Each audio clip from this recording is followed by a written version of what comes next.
Hola, bienvenidos a mi canal. Qué bueno que nos encontramos. Perorata de inicio siempre en el canal. Todavía no ha vuelto el canal de YouTube del Ritmo de la Mañana, así que lo lamento. Seguimos batallando con ese tema y deseamos que quede resuelto lo antes posible. En los últimos años, definitivamente en las últimas 2 décadas, el mundo ha cambiado significativamente. Y obviamente los avances tecnológicos, el conocimiento puesto al servicio del trabajo y la mejora del rendimiento del individuo ha hecho que surjan muchas herramientas que nos permiten comunicarnos mejor. Ya recuerdo aquellos años cuando tuve mi primer celular y podía enviar mini mensajes que en aquel momento costaban 25 centavos cada mini mensaje. O sea que uno ponía 100 pesos y eran 400 mini mensajes que uno podía enviar. Mi primer teléfono fue un Qualcomm de la empresa Centennial, que fue una de las telefónicas que llegó al país luego de que se liberalizara el mercado de las telecomunicaciones en el país, sobre todo gracias a la ley de telecomunicaciones que tenía un par de años que se había promulgado en República Dominicana. Antes de eso, teníamos un mercado básicamente controlado, era un monopolio de Codetel. Codetel tenía prácticamente el 99% de los teléfonos. Luego, en ese mismo proceso surge Tricón. Tricón le hizo una gran competencia, ganó gran espacio gracias al celular prepago a partir del año 97 y con este servicio pues empezó a horizontalizarse las telecomunicaciones y la tecnología para hacer más fácil la comunicación en aquellos años. Los que tenían más de 18 entre el año 93 y el año 2002, pues llegaron a tener o aspiraron a tener un Viper. Hubo varias compañías. Skytel fue una de estas empresas. También fue Univiper y otras tantas que utilizaban el modelo que existe en Estados Unidos hoy en día, que es tú crear una marca de un servicio, pero el carrier, la señal, es una empresa de la que están establecidas, digamos, Verizon, T-Mobile, etc.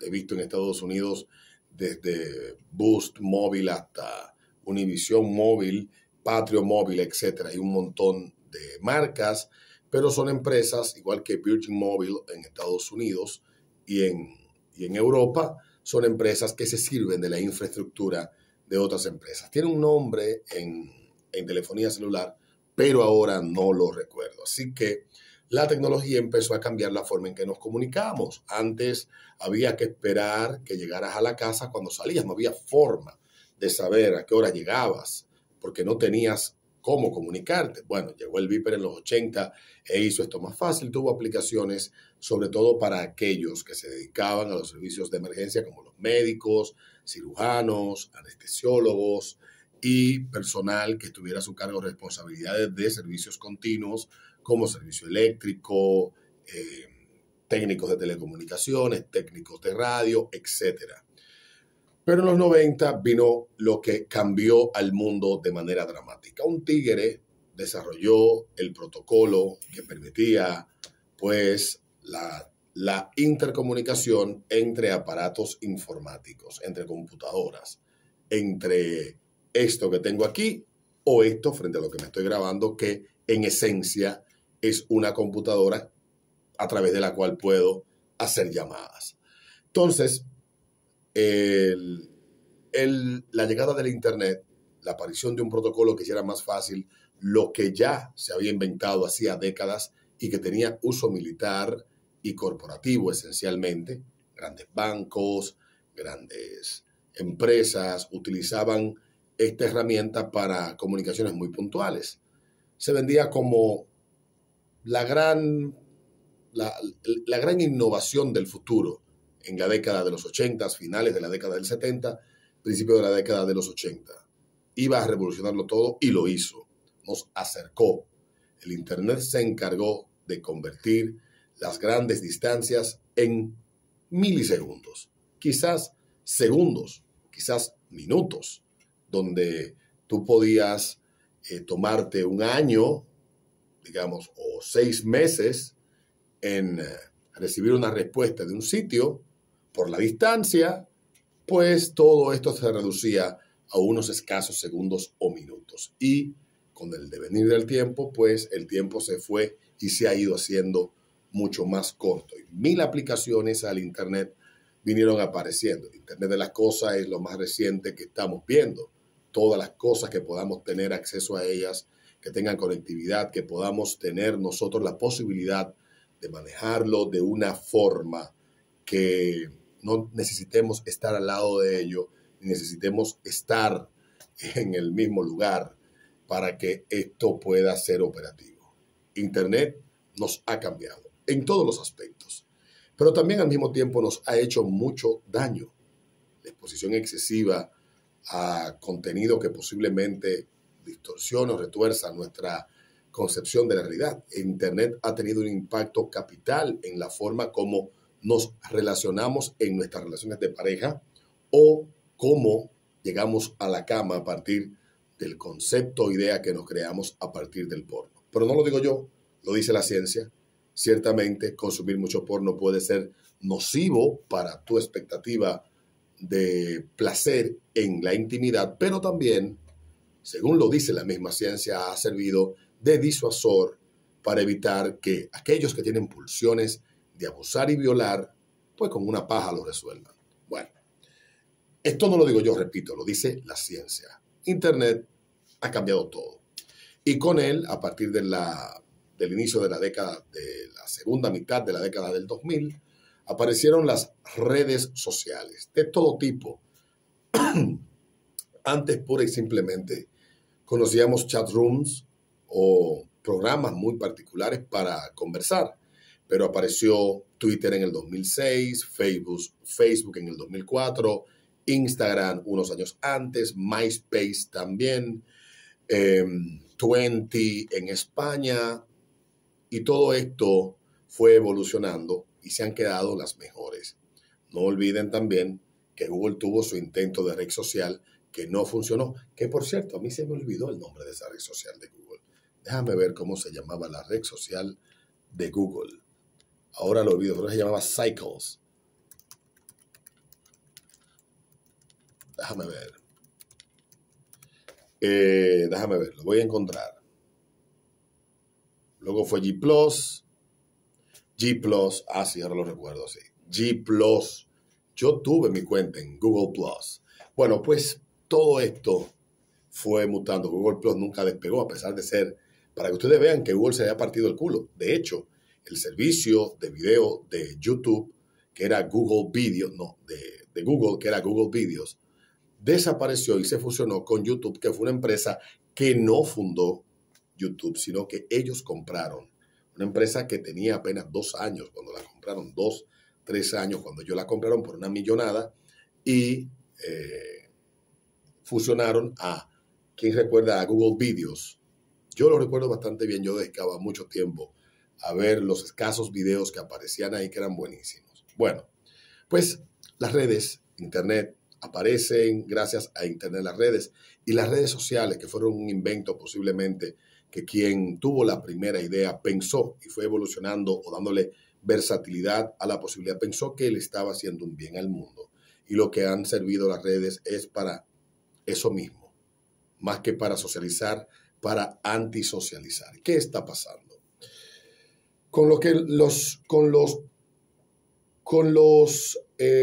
Las decisiones que ha tomado la justicia en estos últimos días y cuestiones que han pasado, hemos visto cómo las personas han apelado a su indignación para pedir un resultado distinto porque ellos no están de acuerdo. Posiblemente porque no entienden cómo son las reglas del juego allá afuera y creen que porque una mayoría esté de acuerdo o vocifere más alto en las redes sociales, debe de ser satisfecho su deseo o deben de ser complacidas las demandas de estas personas pura y simplemente porque somos un número grande. Y como somos un número grande y estamos en una red social, tenemos derecho. Se ha creado una idea a partir de un concepto que es muy mal entendido y nocivo, no solamente a quienes son víctimas de esto, sino también a quienes participan de esta cuestión, porque se hacen adictos a este círculo vicioso. Y hablo de la supuesta cultura de la cancelación, que no es más que el linchamiento que tenía la Edad Media de aquellos que consideraba herejes. Esa es la realidad con lo que pasa con estos tipos. Y una víctima reciente es el juez que tomó la decisión en el caso de Alexis Medina, hermano del expresidente Danilo Medina, que, entendiendo que ya se había extinto el tiempo máximo que podía estar preso de manera preventiva, sustituyó la medida de coerción de cárcel por otra diferente. Pago de una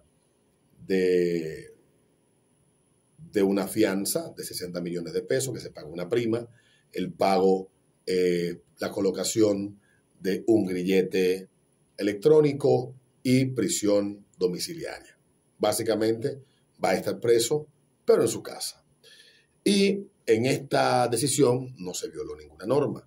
El juez tomó la decisión que estaba pegada al derecho. Pero la turba, indignada, molesta, porque ya decidió, ya hay un consenso de que Alexis Medina es culpable, porque no solamente es hermano del presidente, que un grupo en particular odia en los medios de comunicación y en la sociedad dominicana, que es una especie como de paria político para muchos, y en el consenso que tienen de que todo lo que huela a Danilo Medina debe de ser quemado en la hoguera. Alexis no tiene derecho, bajo ningún concepto, de que se le siga un caso, su proceso judicial, como establecen las leyes y con las garantías que están establecidas en la Constitución y en la ley dominicana. No, él no lo merece, porque es hermano de Danilo. Eso es lo que muchos entienden. Y como Danilo es el hombre que odiamos, no importa, ese tipo no merece nada de eso. Nosotros nos molestamos. Y hay una especie como de adicción a la ira. Hay una adicción a la ira. Y hay una turba molesta allá afuera que presume que todo lo que le indigna debe de desaparecer, que todo lo que a ellos les molesta, les agria la leche, hay que destruirlo porque ellos deben de ser complacidos y en gran medida han sido culpables medios políticos y las mismas instituciones judiciales que se dejan presionar y tratan de complacer a estos tipos para ganar aplausos. Y no debe de ser así, porque el día que le toque a otros será lo mismo. Nosotros hemos avanzado mucho desde cuando a usted se le presumía culpable y debía probar su inocencia, hasta que entendimos que es un proceso de comprobación y validación de la información para que usted se le pruebe lo que se le está señalando. Y esas son garantías y son los acuerdos a los que hemos llegado. Y esta adicción a la violencia, básicamente, que es lo que hay, se manifiesta en todos los sentidos. Y lo hemos visto y se ha puesto de moda. Si tienes una idea diferente a la que un grupo entiende que es moralmente superior, te destruyen. Si dices un hecho fáctico, una realidad, como que una persona de 14 años no es un niño, no porque se diga, sino porque la ley asimismo, que el código que regula y que protege los derechos de los menores de edad y de los niños en República Dominicana, hace la discriminación y señala y define cada uno y dice, bueno, niño es de 0 a 12, de 13 a tanto se presume, de 13 a 18 se presume es adolescente y de no haber información, un documento que valide, siempre se va a presumir que ese es menor de edad. Y eso dice la ley. Pero cuando dices eso, y la ley garantiza y protege, pero cuando lo señalas, porque hay un problema semántico de significación de las palabras en el lenguaje, que mucha gente no quiere aceptar porque quiere cargar emocionalmente todo para que tú no tengas la capacidad de discernir y ver las cosas de forma objetiva. Esa adicción está destruyendo el mundo, la adicción a la indignación. Y hay gente que no lo quiere entender. Y hay gente que quiere pensar que estamos en el viejo oeste. Hay gente que cree que el sistema que hemos creado es un sistema donde lo que decida la mayoría, lo que democráticamente se decida y la mayoría decida es lo que va.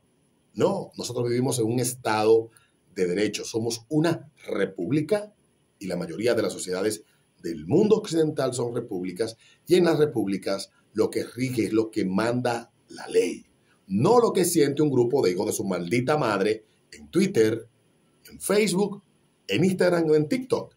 Tú tienes todo el derecho a tu opinión, tienes todo el derecho, si quieres, a sentirte indignado. Lo que no tienes derecho es a exigir que porque estás indignado se le destruya la vida a otra persona solo porque tú deseas que sea así. No, así no es que funciona el mundo, ni es el mundo en el que queremos vivir la mayoría. Y aunque no sea la mayoría, los sensatos entendemos que ese no es el mundo ideal. Cierro el video de hoy hablando de este tema porque he estado pendiente de hablar de él y cómo las personas se han ido enfermando mentalmente y no se dan cuenta. No solamente del FOMO, del miedo a quedarte sin participar, que muchos tampoco se dan cuenta. La compradera de papel para limpiarse las nalgas en la pandemia fue gracias al FOMO. Cuando usted ve algo que pasa y se ve compelido en la necesidad de ir, participar, o cuando usted ve que están golpeando un ladrón, posiblemente usted no golpea porque usted esté indignado, porque ese maldito ladrón y los ladrones hay que golpearlos. No, usted lo hace porque tiene el miedo de quedarse sin ser parte de. Y a veces, para poder nosotros ver objetivamente, tenemos que contenernos de dejarnos arrastrar por la turba, porque pudiéramos estar cometiendo una injusticia. Y no hay ninguna justificación para usted tomarse la justicia por sus propias manos, porque esa no es la sociedad que hemos acordado crear y en la que hemos decidido vivir. Hemos establecido vivir en una sociedad de reglas. Entonces termino con un artículo escrito por Jessica Schrader para Psychology Today. Ella revisó este artículo escrito por Jan Kim, que es médico y psiquiatra, y ella lo titula El encanto de la ira. ¿Eres adicto a la ira? Razones por las que la ira puede ser un hábito difícil de romper. Dice, la ira es una epidemia pública en Estados Unidos. Está involucrando en todo, desde la controversia de los medios hasta la ira en la carretera, las guerras y los tiroteos masivos. Pero aparte de la mayor escala tóxica de esta emoción humana básica y su conexión con la violencia, la ira también nos afecta en nuestra vida personal cotidiana. En una escala íntima, todo, desde la frustración en el lugar de trabajo hasta la discordia familiar, puede surgir y contribuir al estrés, la ansiedad y la depresión en general. Dado lo destructiva y lo dolorosa que puede ser la ira, ¿por qué todos estamos inundados por su estela? ¿Por qué seguimos disfrutando de la ira a pesar de todas las peligrosas consecuencias, ramificaciones legales, sociales, financieras, físicas, médicas y más? Dice ella en varios puntos, explica. Primero, la neurología humana premia a la ira. Parte del problema es que en el momento la ira se siente bien, se siente como lo que hay que hacer. Anula todo lo demás frenos morales y racionales en el cerebro, porque se origina en nuestro sistema límbico primordial y original, el centro cerebral de nuestras emociones más automáticas, como el miedo y el deseo. El sistema límbico tiene los vínculos más directos con nuestro sistema de respuesta de lucha o huida. Y eso incluye el control de las descargas de adrenalina, el estado de alerta y otros instintos que los preparan para la batalla o la huida rápida. La ira es similar a otras adicciones. Lo que sucede es que la ira puede conducir a subidas similares a las actividades de búsqueda de emociones, donde el peligro activa los receptores de recompensa de dopamina en el cerebro, o como otras formas de adicción, como el juego, los deportes extremos o incluso drogas como la cocaína y las metanfetaminas. La ira puede convertirse en su propia recompensa, pero al igual que otras adicciones, las consecuencias finales son peligrosas y reales y las personas siguen sus impulsos en el momento sin tener en cuenta el panorama general. La ira aumenta la fragilidad del ego. También está el aspecto psicológico de la fragilidad y la lesión del ego, que a menudo se observa en personalidades narcisistas. La prisa detrás de la ira puede ser desencadenada por sentimientos subyacentes de debilidad o inseguridad, una forma de sentirse poderoso en el momento y superar esos sentimientos. También ayuda a las personas a sentirse brevemente en control de las cosas sobre las que normalmente no tiene control. Desafortunadamente, las consecuencias refuerzan las consecuencias negativas que te lastiman a los ojos de los demás y continúa el ciclo de inseguridad. Se convierte en un círculo vicioso de berrinches y castigos que finalmente dañan al individuo enojado. La ira puede ser familiar, cómoda y también un método de evasión emocional. Desafortunadamente, para algunas personas que se crían en ambientes caóticos continuos, la incertidumbre y la volatilidad de la ira puede volverse perversamente cómoda. Pueden ayudar a distraer o escapar de los incómodos sentimientos subyacentes de vacío o miedo. La avalancha de drama y conflicto se siente familiar y produce una intimidad destructiva que algunos prefieren que controlar otras emociones más oscuras como la pérdida o el dolor o más. Aparte de los entornos familiares traumáticos, los veteranos de combate también corren el riesgo de una adicción similar, ya que permanecen en situaciones de gran amenaza durante largos y repetidos periodos de tiempo. Así que puede valer la pena preguntarte, ¿eres adicto a la ira? Si es así, hay muchas estrategias para obtener ayuda como psicoterapia, a veces terapia cognitiva conductual, dice la doctora, tratar cualquier condición subyacente comórbida como depresión, ansiedad, trastorno del estrés postraumático, que pueden mostrar la ira como síntoma. Estrategias positivas para afrontar el estrés como el humor, el ejercicio, el yoga, la meditación o las vacaciones. Aprender comportamientos alternativos como resolver problemas de manera constructiva y depender menos de los arrebatos impulsivos. Hablar sobre los desencadenantes de la ira con los demás antes de que se acumulen. Entrenamiento, aceptación de la atención plena y más. Discutir tus tendencias honestamente con familiares y amigos. Pero, como con cualquier adicción, el primer paso es admitir que existe un problema. Y para muchos, este es el paso más difícil hasta que lamentablemente sucede algo que no se puede revertir. Se necesita madurez y agallas para admitir que su enojo se ha convertido en un problema. Y lamentablemente muchas personas aún no han dado un paso atrás para mirar y ver cómo afectan a todos los que les rodean y mucho menos a sí mismos. La conciencia es el primer paso para la recuperación. Cierro diciendo, en los minutos que quedan de este video,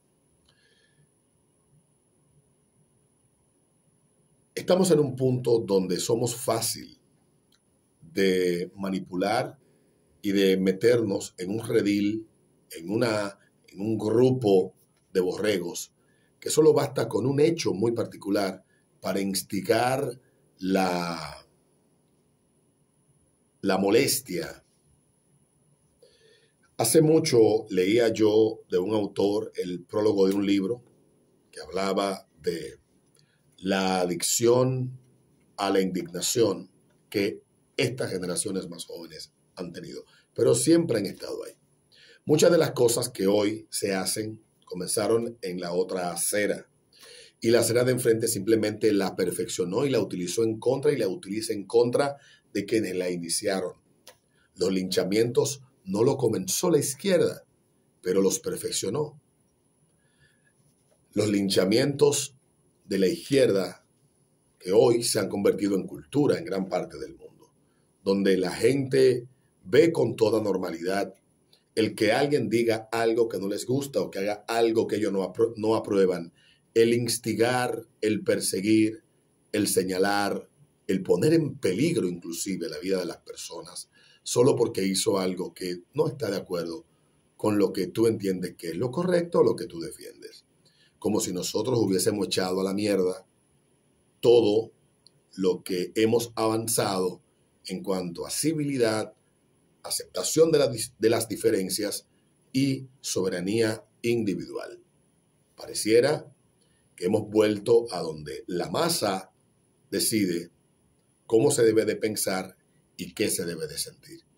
En el caso de Alexis Medina, no tengo elementos para entender que sea culpable, ni tengo elementos para entender que sea inocente.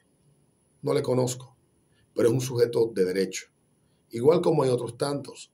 Hay situaciones que se dan y que se ven cuando alguien acciona de manera flagrante, cometiendo un hecho que a los ojos de todos no hay que buscar mucha comprobación. Hasta en esos casos hay un proceso debido, correcto, que hay que seguir.